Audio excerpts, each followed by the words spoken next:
Welcome to making a latex corset with Catasta Charisma Part 1. As with all things, we start with a pattern. This is one I drafted and essentially is a waspy designed to cinch in and accentuate the waist, reducing its circumference down by 10 centimeters when fully laced. The vast majority of latex corsets are typically made from a thick rubber around the 1mm gauge area, cut into various sections that are pieced together. On its own, this isn't enough for a corset to cinch in the waist because even with the thicker rubbers, it still stretches. So a non-stretching tape is often incorporated along the horizontal axis of the garment. That acts a bit like a belt to draw the waist in, while vertically orientated bones help smooth and even out the redistribution of the flesh and provide rigidity to the garment to prevent it from rolling up or down the torso. Between the bones and above and below the tape, the rubber sections can still stretch, but in the corset I am about to make, I shall be removing this capacity by sandwiching between two layers of rubber a fine woven calico.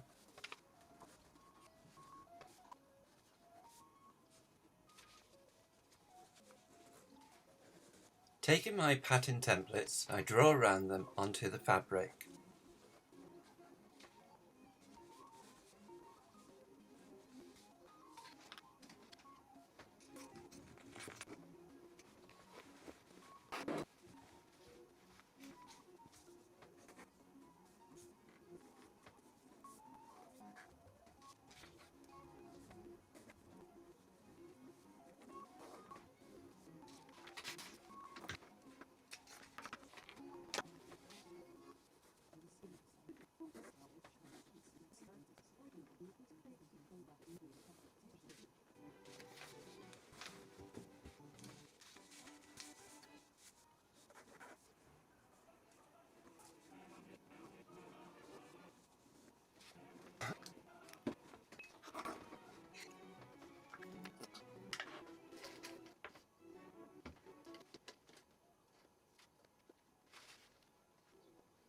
Next, I coat the fabric with latex.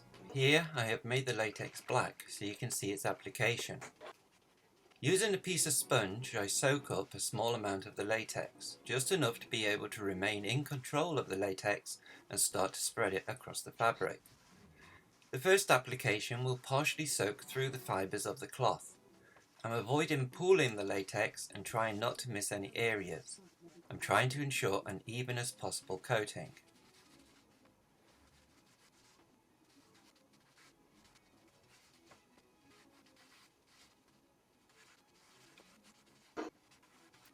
After the first application, I then allow the latex to dry, or speed the process up using a hairdryer. At this stage, the latex has become rubber.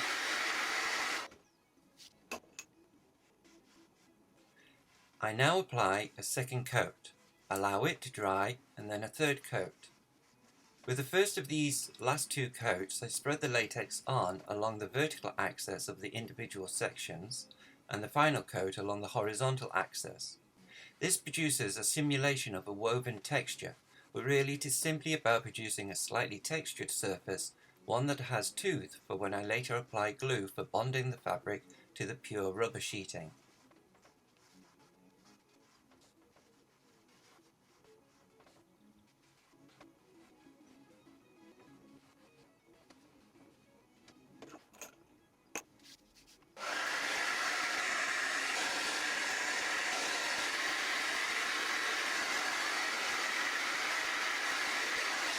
I next peel up the fabric from off my work surface and clean the area down.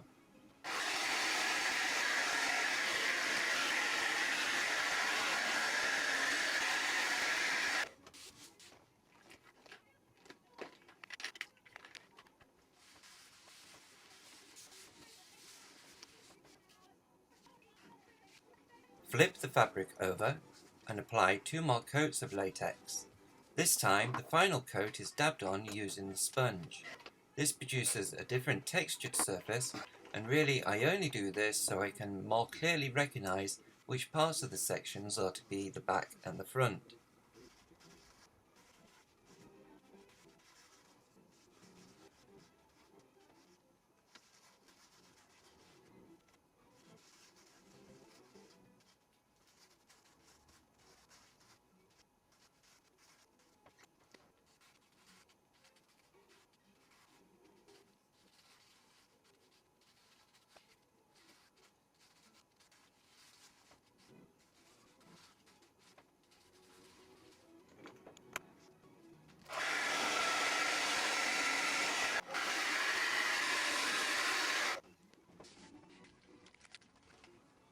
After the latex has turned to rubber, they are removed from the work surface and the area cleaned down once again.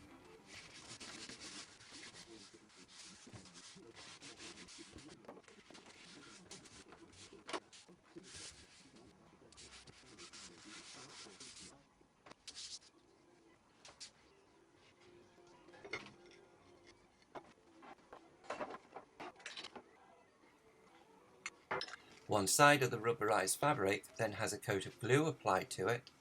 I am using a solvent-based rubber glue here with additional amount of solvent added to it, around 70% glue to 30% extra solvent. After the glue is dry, I then cut out the sections.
With the rubberized fabric sections complete, I move these to one side and start to concentrate on the rubber sheeting.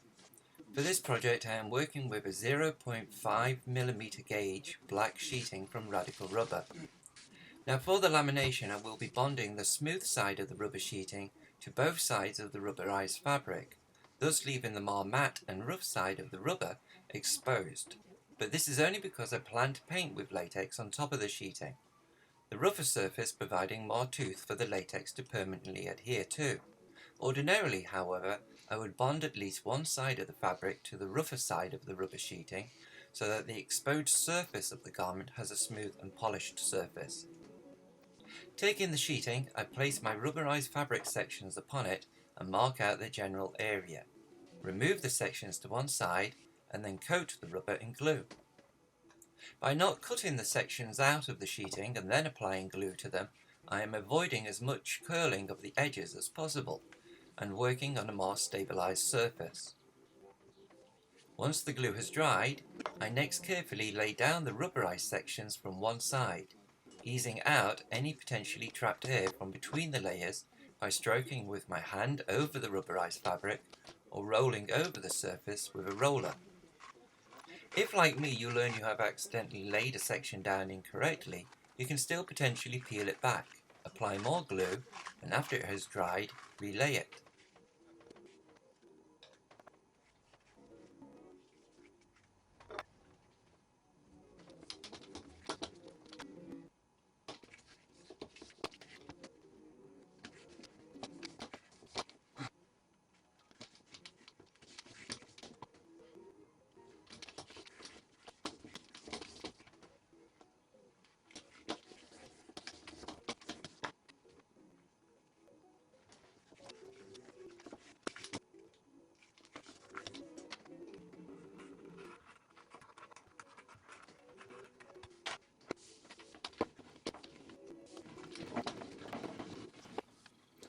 Once laid down and pressed to bond, A last coating of glue is applied over the rubberized fabric and the sections cut out.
We now repeat the whole process again for the second layer of rubber sheeting.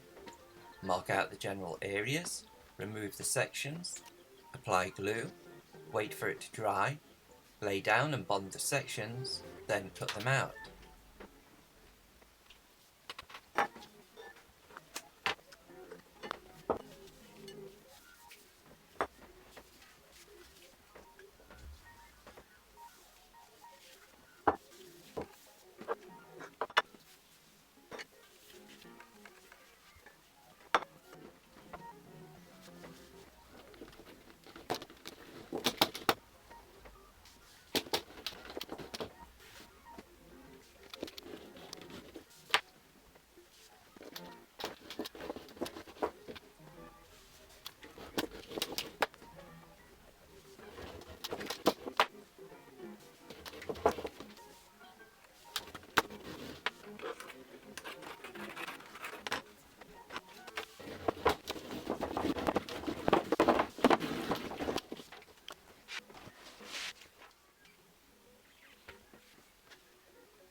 I now clean down the surface to remove any excess powders that sheeting comes dusted with from the manufacturers, and label the sections on their backs so I know what order they are to be pieced together.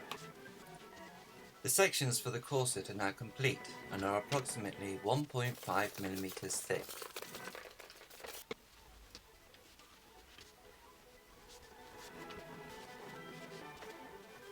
Thanks for watching, and join me next time where I will be painting the front sections of the corset with liquid latex and incorporating the busk.